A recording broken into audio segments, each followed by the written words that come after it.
Garrett Crochet has officially been named the opening day starter for the Boston Red Sox, and he's about to absolutely shove this season.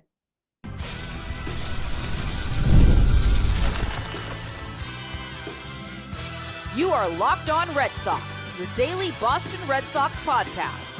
Part of the Locked On Podcast Network, your team every day. Hello and welcome to Locked On Red Sox, your daily Boston Red Sox podcast, part of the Locked On Podcast Network, your team every day. I'm your host, Gabby Maljanian, former ESPN social media associate and current host of the Boston Balling podcast as well. And I'm here to bring you the latest in all things Boston Red Sox, Monday through Friday straight to your favorite podcast feed. And it's completely free, so you might as well tune in because Locked On is your team every single day. This episode is brought to you by Monarch Money. Take control of your finances with Monarch Money. Use code LOCKEDONMLB at monarchmoney.com for 50% off your first year. Happy Monday. Welcome to the show. I apologize that today's episode dropped so late. I got home last night from a flight. I went away for the weekend and I was absolutely exhausted. And it's just been a busy day overall on this Monday. But the Red Sox are pretty busy over the weekend as well, as they did have Rafael and Wilyer Abreu make their spring training debuts. And they also made some roster cuts as they get closer and closer to making decisions on what that's going to look like come opening day. So I'm going to be talking about all of that a little bit later on the show. But they also did name their opening day starter. And that opening day starter is Garrett Crochet. Now, when the Red Sox acquired him, they said that they thought he would be an ace. They thought he had the potential to be the ace of the pitching staff moving forward, and that's what they acquired him to do. But when it came to the opening day starter, there wasn't really certainty as to who that was going to be, because the Red Sox could have made an argument for it being Tanner Houck because of the season he had last year and the consistency that he showed, and being an all-star and being in the conversation for the first half of the season of getting the Cy Young potentially. So because of all of that, if the Red Sox wanted to reward Houck with the opening day nod because they felt like he deserved it after the season he had last year, I could have seen them going in that direction. But I did talk about this on the show and said if they want to pick an opening day starter that allows them to set the tone for the future, that would make sense to make it Garrett Crochet, because if they are thinking he is going to be the guy that's going to be the ace of that staff moving forward, wouldn't you want that to be the guy that starts on opening day to get that established of, okay, this is our number one. We see him as that true number one starter. So they're already setting that precedent early that he is the number one in their eyes. And it also has been confirmed that Tanner Houck is going to throw the second game of that opening series, and Walker Buehler will start the third game of the opening series. They are going to Arlington to face the Rangers for that first series. So March 27th, opening day, is when we will see Crochet, and then we'll see Houck and Buehler behind him. Who will start the final two games in that rotation is up for grabs, because whoever the fourth starter is will get the last game of that opening series, and then the fifth starter will start the first game of the next series. But it's just a question of who that's going to be because of Brayan Bello, Lucas Giolito, and Kutter Crawford all being on the IL to start the season. Bello's dealing with right shoulder inflammation. Lucas Giolito is dealing with a low-grade strain in his left hamstring, and Kutter Crawford is experiencing right knee soreness. So because of the fact that all three of those guys are presumably going to be out, the other two spots are up for grabs, and it could go to a guy like Quinn Priester or Richard Fitz or Cooper Criswell, who made some starts for the team last year for a lot of the season due to Garrett Whitlock being injured. So it likely is going to be a combination of those three guys in some capacity, two of those three making those starts. But The Red Sox still have some time to decide that, but all they know is that they are going to go with Crochet, Houck, Buehler as their 1, 2, 3. Crochet was an all-star last season, which was his first one as a full-time starter in the majors.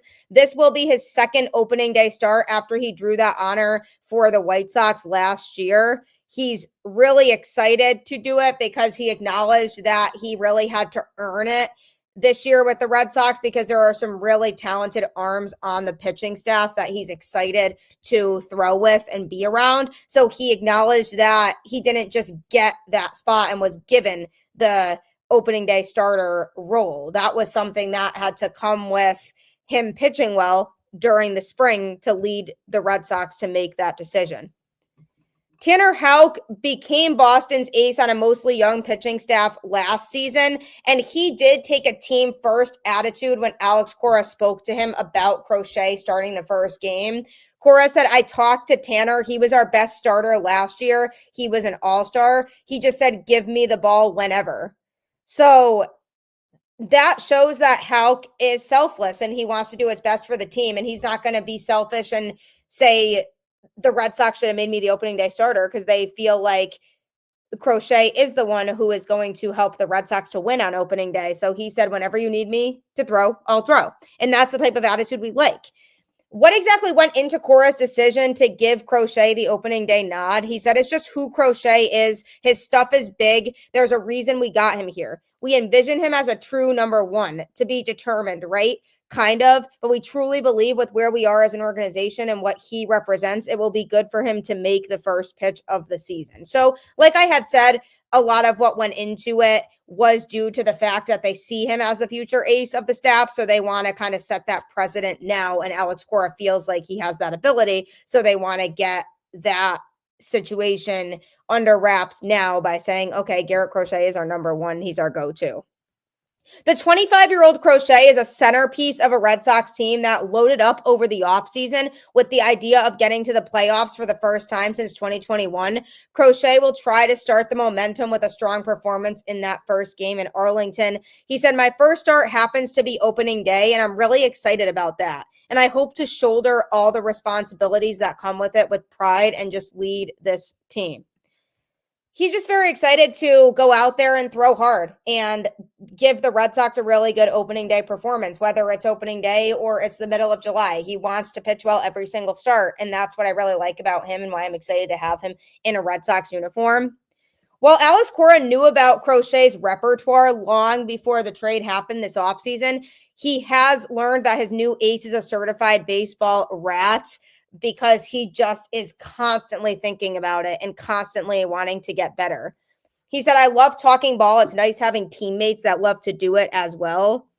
And he has already learned that he's far from alone in that regard with the 2025 Red Sox when it comes to being just obsessed with the sport. He said definitely an added bonus. Some guys like to focus more so on baseball when they're on the field and have hobbies away from the field.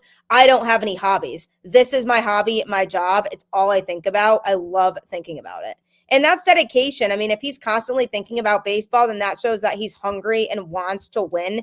And why would you not want to have that attitude? Or why would, as a fan, you be happy to have somebody on the team who doesn't have that attitude of constantly thinking about it? He's obsessed with the sport. Not only is it his job, but it's what he loves to do. And that's what we like to see.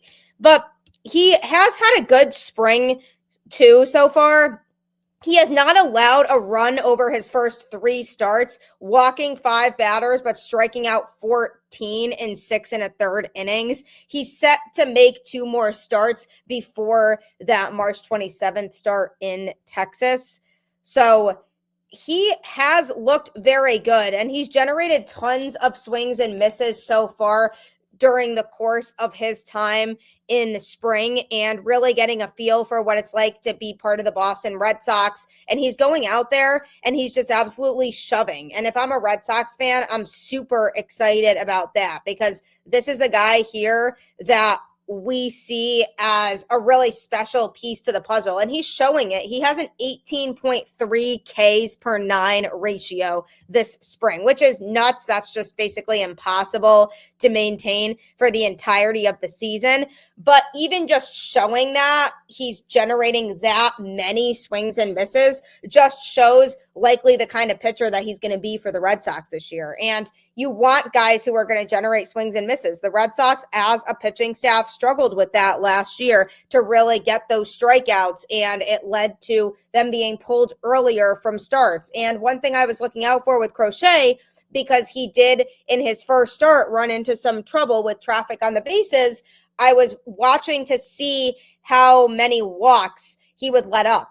And that just hasn't really been a problem for him. He's just struck out significantly more batters than he has walked. And that's a difference that I think is going to set Crochet apart from some of the other pitchers on this staff, is that the Red Sox did have command issues as a whole in 2024, and they were giving free passes away, and it hurt them later on. So that's something that I think Crochet brings to the table that not everybody does, is just that keen ability to just go out there and strike guys out and not give up those free passes. And what do I expect from him on opening day? I think you're going to see a really good performance from him. I think he's ready to go. He's motivated. He wants to go out there and make a really good impression on the Red Sox in his first start. So I think we're going to see a really competitive outing from him come March 27th. So I'm really excited for that. And coming up, Rafael Devers and Wilyer Abreu finally made their spring training debuts for Boston over the weekend. So I'm going to be discussing that.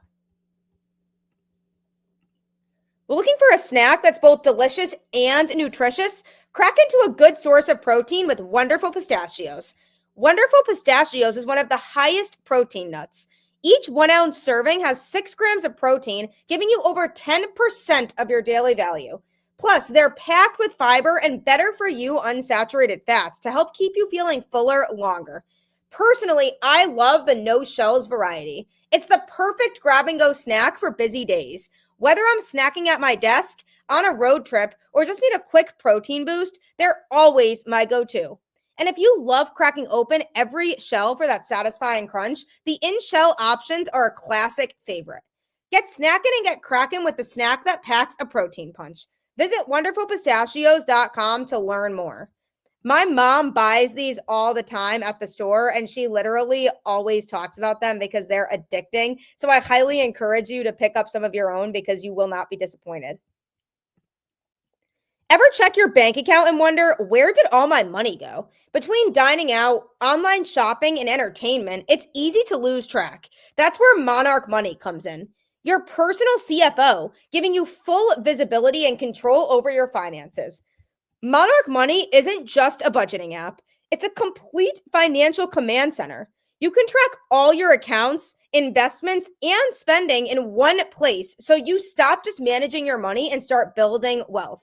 When I started using Monarch, I realized just how much I was spending on food delivery. Now I budget smarter and save more. Instead of juggling multiple apps, you can use Monarch to check your finances, track spending, and even plan long-term goals. Managing money with your partner is smoother than ever. You can track shared and personal accounts, set goals, and stay on the same page without the stress.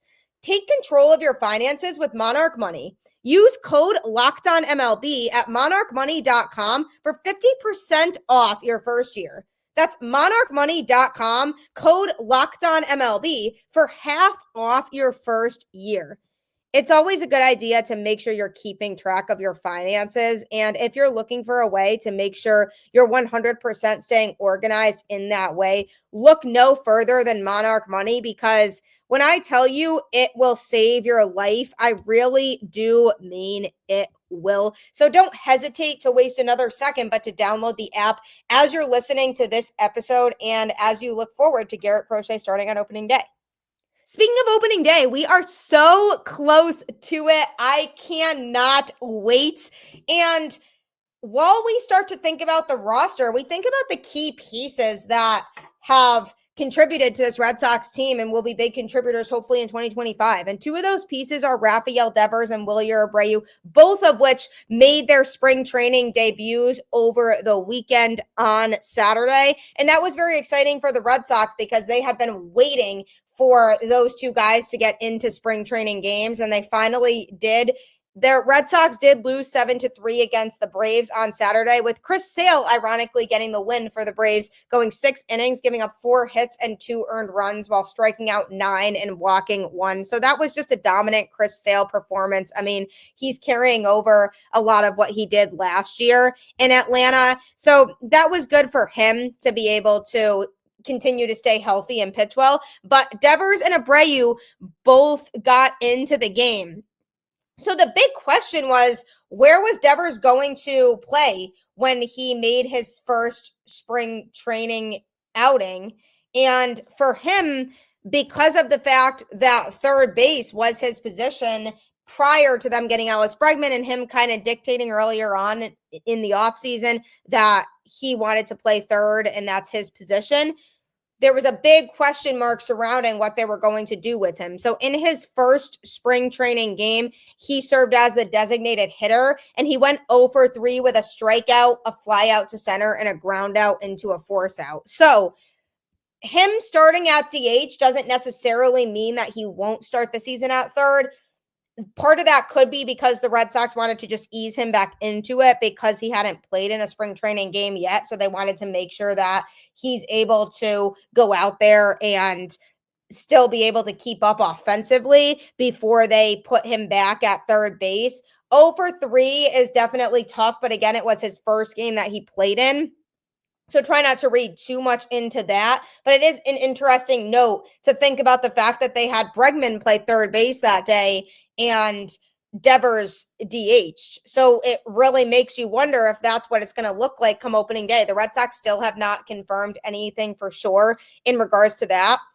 But he DH'd in the game. We'll see if he continues to DH for the rest of these spring training games in the few remaining ones that they do have before opening day, because I'm curious to see if the Red Sox would continue to have him DH, because if he DHs every single game over the next week or so before opening day, why would they put him at third if they've been having Bregman play third this entire time, unless they really feel like Devers is still the guy to play third and they were just having him DH because of the fact that he had been injured. But it still just seems weird to me not having him play third base in any live games prior to opening day if you plan on having him play third. So I definitely want to see if he continues to DH for the remainder of these games here.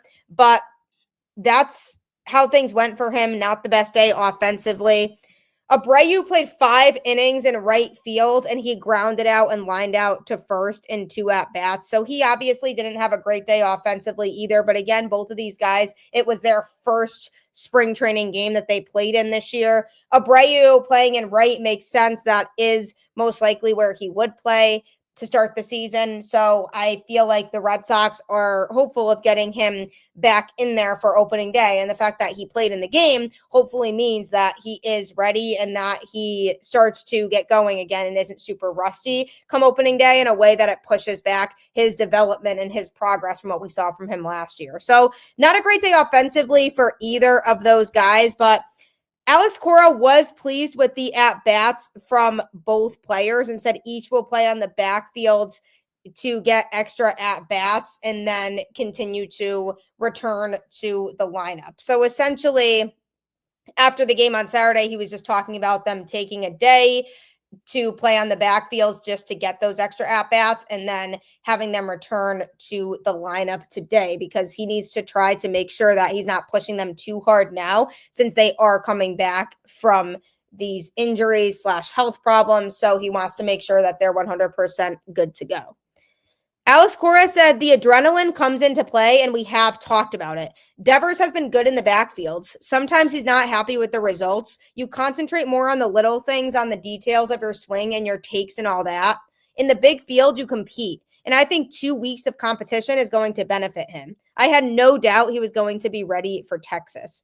Because keep in mind with Devers, he has been still working on baseball stuff. It's not like he had just been sitting pat. So he had been getting his reps in, and that was something that kind of helped him to ease back into playing in the game.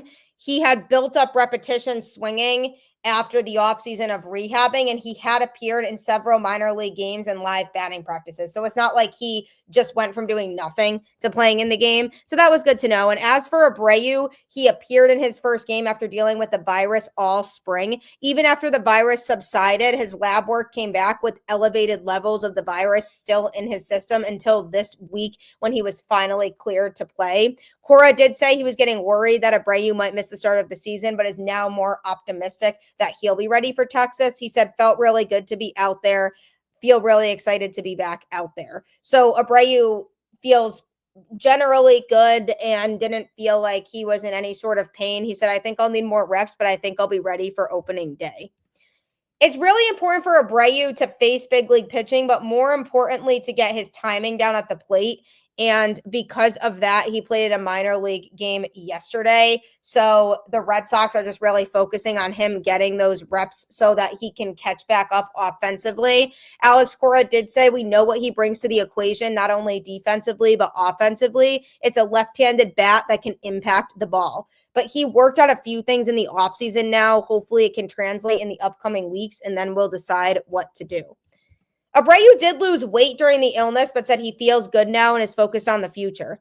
It was difficult, but the most important thing is my health, and I knew if I can get back to 100%, that would be the best thing for me, so I can give it my all on the field. The weight is not the most important thing. The most important thing is I feel good and strong and that I can play the way that I can.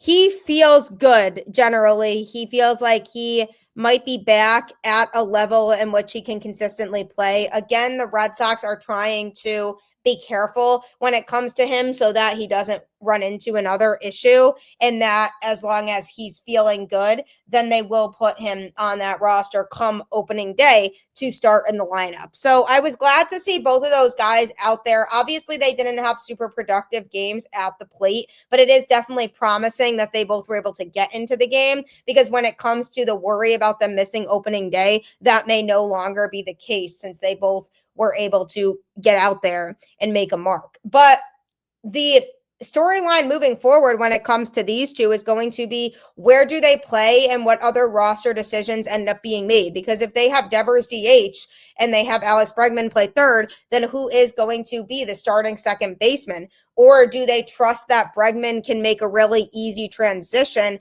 to second base and then they have Devers start the season at third? It really just depends on where these guys are at. And when it comes to the outfield situation, if Abreu is ready for opening day, that means no Christian Campbell or no Trace Thompson and no Roman Anthony on the roster come opening day. So that's why I don't see this decision for the Red Sox necessarily coming in the immediate future. I think they definitely are going to need to take the rest of the spring training period to really see how these guys are progressing. Because if Abreu has a setback, for example, like say he gets into another game and he's in pain and not feeling well, and then the Red Sox realize he won't be ready for opening day, then they focus their energy again to one of these other players. But I think during the course of the spring, when they knew there was a possibility that Abreu might miss opening day, they have been focusing on some of these other players to see what they can do, to see if there's a chance that they can get into the lineup come opening day for a team that has a guy in Abreu who really made a huge impact last year and was a guy who the Red Sox leaned on both offensively and defensively to get the job done. So if he can be ready for opening day, that would obviously be ideal, but I'm sure the Red Sox have in their heads what they might want to do and what the plan would be for if he's not. Rafael Devers, it seems like likely will be ready. The question though is, do the Red Sox say, we don't feel like he's ready to play defense come opening day because he's still recovering from his injury, so we're going to have him DH? Or if they do have him DH, is that just a cover up for them to really be feeling like they just like how Bregman plays defense better at third? So that'll be interesting to monitor that situation and see what they decide when it comes to Devers versus Bregman as the Red Sox wrap up their spring training schedule and get ready to head to that series in Texas. But coming up, I'm going to be discussing some recent roster cuts that the Red Sox made. It's always hard when you get to this time because you have to finalize the roster for opening day. So I am going to be discussing that next. The NCAA tournament is here, and so is the Bracket Breakdown. Locked On Podcast Network and Amazon Fire TV channels are teaming up to deliver NCAA tournament coverage like never before. Watch studio shows featuring former players and Locked On's local experts as they guide you through every upset, buzzer beater, and bracket matchup. Stream it all for free on Amazon Fire TV channel. Search Bracket Breakdown to see it all for free. It's your team every day. So we are so close to opening day now, and I can't wait to be back at Fenway, having a Fenway Frank and sitting in that beautiful spring and summer weather there. And the Red Sox are getting closer and closer to opening day. And with getting closer to opening day, that also means making tough roster decisions. And there are guys who are going to get cut or get sent back to minor league camp because they're not going to be on the major league roster come opening day. And on Monday, they made 3 roster cuts and reassigned a veteran to the minors. So what they did was they reassigned non-roster invitees Austin Adams, Isaiah Campbell, and Noah Davis to minor league camp, which leaves 52 players, including 15 non-roster invitees, to remain in big league camp. So these guys are players who were invited to spring training with a chance to prove themselves, kind of showcase what they could do, so the Red Sox could evaluate and see if they have a shot of playing in the majors come opening day. They concluded that they don't, and those guys are going to continue to work with the minor league team. The next round of significant cuts should be made Wednesday morning after the Red Sox play Tuesday against the Yankees in Tampa Bay. Alex Cora did say the position player roster decisions should be set by the end of this week. So we should know over the next few days here what the answer is going to be that I was just talking about with second base and the outfield, because then they're nearing the conclusion of the spring training schedule and getting ready to head to Florida. So that'll be interesting to see what decisions happen there. So he said by Friday we should have a better idea. The final 2 rotation spots, which is a competition that includes Richard Fitz, Quinn Priester, Sean Newcomb, Cooper Criswell, and Michael Fulmer. A little bit of a less extent with Newcomb and Fulmer, but they're not ruling them out just to see if they can wow the Red Sox, but likely it'll be between Fitz, Priester, and Criswell. That likely will be decided when the Red Sox finish up spring training in Mexico next Monday and Tuesday. Those are their last spring training games. For sure, the position player decision should be by then too. But if Alex Cora says they should know on Friday, then we should definitely take that to heart and feel like we'll know what's going on with that by then. Fitz has put himself in a great spot to win one of those 2 spots. He's allowed just 1 run in 10 2/3 innings this spring. Newcomb gave up 1 run over 9 2/3 innings, and he's had a strong spring training as well. He does not have the ability to opt out of his minor league contract before the start of the season. He and Fulmer are both non-roster invitees, and Criswell, who has been sick for a couple days, has a rare 4th minor league option, so he could begin the season in AAA Worcester's rotation if the Red Sox don't feel like he's really needed in their rotation, but there's a good chance he might be because he has the starting experience from last year, and the Red Sox do have those starters on the injured list, so he could be a guy who we see lacing up for the Red Sox on that 4th or 5th day. Cora has said that it's fair to say none of the big 3 in Roman Anthony, Christian Campbell, and Marcelo Meyer will make the opening day roster unless they win everyday starting jobs. The Red Sox do want them to play every day wherever they begin the season. So the thing with that is, like I mentioned with Christian Campbell, if he doesn't win the starting second base job, then he won't be on the roster. But the second base position is still up for question mark right now. So if Campbell is the guy who the Red Sox go with, then he will be playing every day. And then you have Adams, who was one of the players that the Red Sox reassigned to minor league camp. He was 33 years old and struggled in Grapefruit League action, allowing 6 runs, 5 of those being earned in 4 2/3 innings. Control was a major issue for him as he walked 7 batters. Adams has appeared in 188 major league games, including posting a 3.92 ERA in 56 outings for the Oakland A's in 2024. The 27-year-old Campbell made the 2024 opening day roster, but he spent most of last season injured and or in Worcester.